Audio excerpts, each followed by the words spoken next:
गूळ आणि शेंगदाणे खाणं शरीरासाठी आपल्या चांगलं असतं, पण नेहमीच आपण गूळ आणि शेंगदाणे असे वेगवेगळे घेऊन खातो का? नाही खात. आणि आपण कंटाळासुद्धा करत असतो. पण अगदीच आपण या पद्धतीने जर गूळ शेंगदाण्याची चक्की केली ना, तर लहान मुलंसुद्धा ते आवडीने खातात.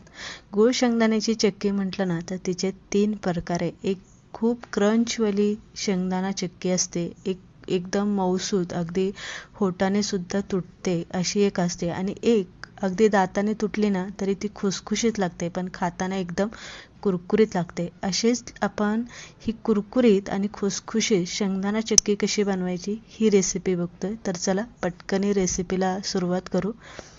1 वाटी शेंगदाणे घेतलेले. ज्या वाटीने आपण शेंगदाणे मोजून घेणार आहे त्याच वाटीने आपल्याला गूळसुद्धा मोजून घ्यायचा. गूळ किसून घ्यायचा, आणि तुम्हाला वाटलंच विलायची पावडर घालायची तर विलायची पावडरसुद्धा तुम्ही इथे घेऊ शकता. आता काय करायचं आहे, आपल्याला शेंगदाणे भाजून घ्यायचे. पण शेंगदाणे भाजायचे कसे? मोठ्या गॅसवरती शेंगदाणे अजिबात भाजायची नाही. मिडियम गॅस ठेवायचा, आणि मिडियम गॅसवरतीच आपल्याला शेंगदाणे चांगले खरपूस असे भाजून घ्यायचे. म्हणजे शेंगदाणे जास्त काळे करायचे नाही, आणि शेंगदाणे असे कच्चे सुद्धा ठेवायचे नाही. शेंगदाणा असा आपण तोंडात टाकला आणि दाताने चावला की क्रू असा आवाज आला पाहिजे, किंवा कुरकुरीत असा लागला पाहिजे. भाजून घेतले की थोडेसे गरम असतानाच आपल्याला वरची साल काढून घ्यायची, म्हणजे साल पटकनी निघते, आणि जी साल असते ती काढून टाकायची. आता हे शेंगदाणे आपण तयार करून घेतले. आता काय करायचं आहे, मिक्सरला आपल्याला वाटून घ्यायचे. वाटताना जास्त मोठेही ठेवायचं नाही आणि जास्त बारीकही करायचं नाही, तर अशी जरासं ओबडधोबड आपल्याला वाटून घेतलेले. आता ही पूर्वतयारी काय करायची आपल्याला, ज्या पाटावरती तुम्ही चक्की थापून घेणार आहे त्या पाटाला पहिलं तूप लावून घ्यायचं. लाटण्याला सुद्धा तूप लावून घ्यायचं, कारण आपल्याला लाटण्याची सुद्धा गरज पडणार आहे. आता इथे बघू शकताय, गूळ मी 1 वाटी त्याच वाटीने मोजून घेतलेला. गूळ मोजून घेताना काय करायचं आहे, गूळ वाटीमध्ये हलकासा असा दाबून भरायचा आहे.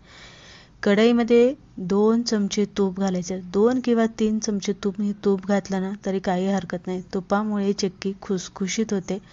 अजून एक आपण अशी टिप वापरणार आहे जी अगदी कारखान्यामध्ये वापरली जाते ती.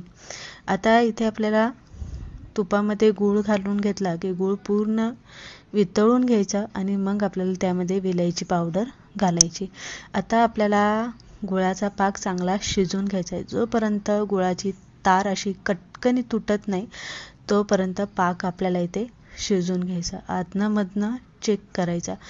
पूर्ण गूळ वितळला की 2 मिनटं गूळ शिजून घ्यायचा पाक, आणि त्यानंतर चेक करायचा. आता इथे आपण चेक करतोय, पण परफेक्ट असं याची कडकणी असं तुटत नाही किंवा टक असा आवाज अजिबात नाही येत, तर तो असा चिवट वाटतोय, म्हणजे अजून थोडासा आपल्याला हा पाक इथे शिजून घ्यायचा.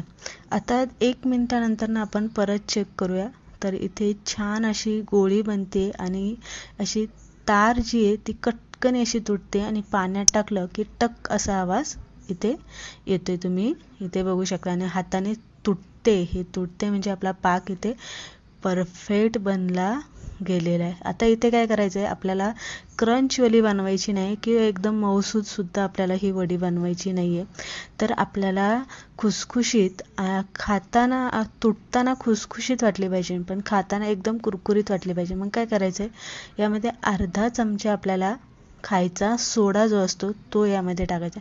सोडा टाकला ना की तुम्ही बघू शकताय पाकाचा फेज झालेला आहे, आणि पाकाचा कलर थोडासा चेंज झालेला आहे. इथे काय करायचं आहे, ही प्रोसेस पटकनी करायची. शेंगदाण्याचा कूट घालायचा आहे, आणि 2 मिनिट आपल्याला परत ते हलवत राहायचं.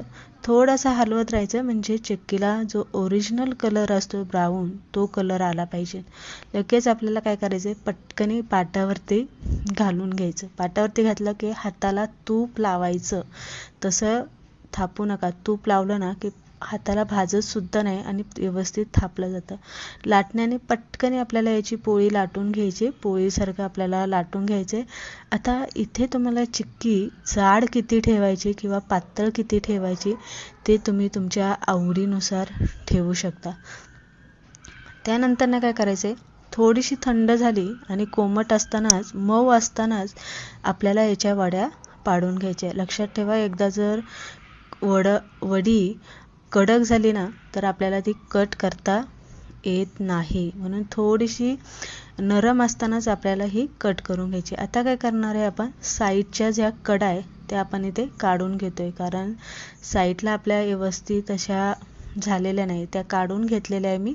आणि त्यानंतरनं तुम्ही इथे बघू शकता किती छान सुंदर अशी आपली इथे चिक्की शेंगदाण्याची बनवून तयार झालेली आहे, जी क्रंच नाही आहे किंवा इतकीही मऊ नाही आहे, पण ती दाताने तुटते आणि खाताना कुरकुरीत नक्की लागते. तर अशा पद्धतीने आज आपण इथे गूळ शेंगदाण्याची हेल्दी, पौष्टिक, अगदी मोठ्यांपासून लहानांपर्यंत सगळ्यांना आवडते आणि सगळे आवडीने खातात अशी गूळ शेंगदाण्याची आपण खुसखुशीत चिक्की इथे बनवून घेतलेली. तुटते अशी, एकदम अशी टक अशी तुटते, खाताना एकदम खुसखुशीत कुरकुरीत लागते, अशी क्रंचवाली लागत नाही आहे, चिवट झालेली नाही आहे, चिकट झालेली नाही आहे, शिवाय टणकसुद्धा झालेली आहे आणि एकदम सुबक सुंदर झालेली आहे. तुम्हाला पाहताक्षणी समजलं असेल की इतकी छान झालेली आहे ना.